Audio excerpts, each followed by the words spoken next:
And I think that idea is backwards for reasons I'll get into.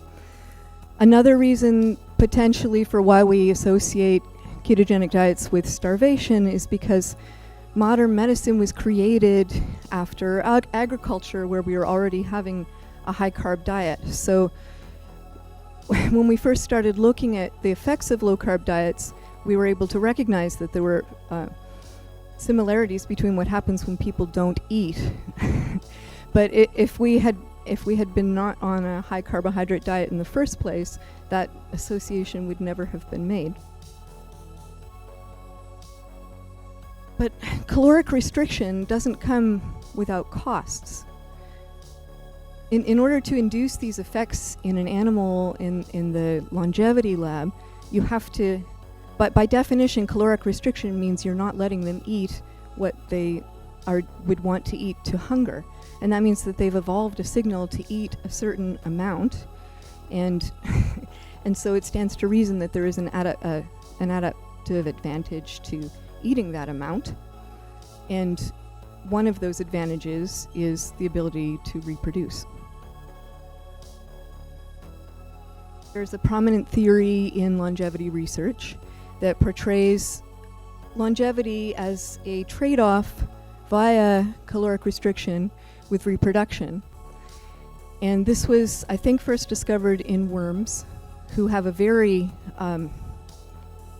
salient response to this. The idea, if I can anthropomorphize a bit, is that the body detects that there isn't very much nutrient and energy availability, and reproductive systems require a lot of energy and nutrients. So what they do is they say, well, I'm going to slow down living and just wait until I get a signal that there's food available. So there's a slowing down in the aging process, and there is much reduced reproductive ability.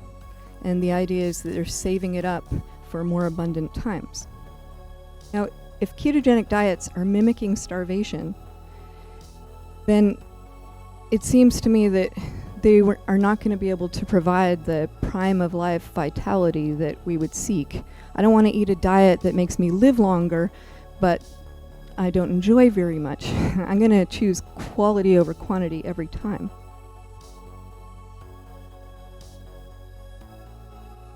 Reproduction requires a lot of energy, and that reminds me of another trade-off. If you're not familiar with the expensive tissue hypothesis, then you should be next door in Nora Gagaudis' talk, where I think this is exactly what she's talking about. Basically, the idea is that at the same time as our brains were tripling in size, our intestines were drastically being reduced in size, and there is a proposed explanation for that. Since they're both very expensive tissues, we had to give up one in order to sustain the other. Whether or not that hypothesis is correct, the data stands that we did lose a lot of our intestinal tissue, and specifically we lost it from the cecum and the colon, which in other great apes is used to ferment fiber into fat, which they then use as energy. And so this loss rendered us almost completely dependent on external sources of fat. Most people believe that this had to have come from meat, fatty meat. I understand that in this community there's some discussion about whether that could have come from tubers. And certainly if we had the tubers available then that we did now, and the cooking that we had available now, that energy could have been provided that way. But that argument it depends on an earlier advent of controlled fire than we probably had, or at least that so far we have evidence for. And then even if we had cooking, the tubers that were probably available at the time were not your modern white potato or sweet potato. They were very fibrous and couldn't have provided that kind of level of consistent energy, especially if you take into account seasonality. So what I would say is, yes, they probably contributed some energy inconsistently, but they didn't obviate the need for a very high-fat diet that was that was probably quite low in carbohydrate, at least for long periods.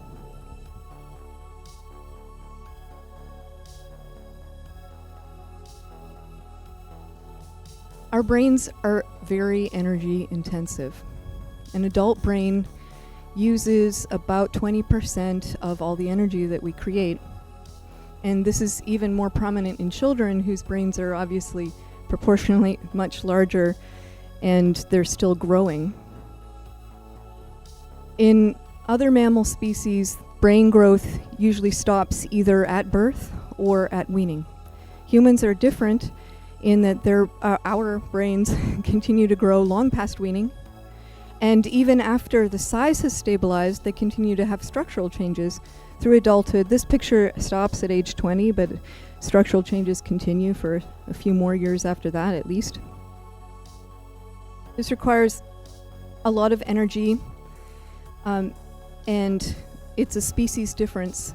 We have a parallel species difference, which is that in other species, most mammals in the womb and during suckling, there are ketone bodies being used, not just to fuel the brain, but to structure it, the carbon backbones. I neglected to put my link on this slide, but it was my talk last year here where I went over a lot of the evidence for that, and you can find that on my website.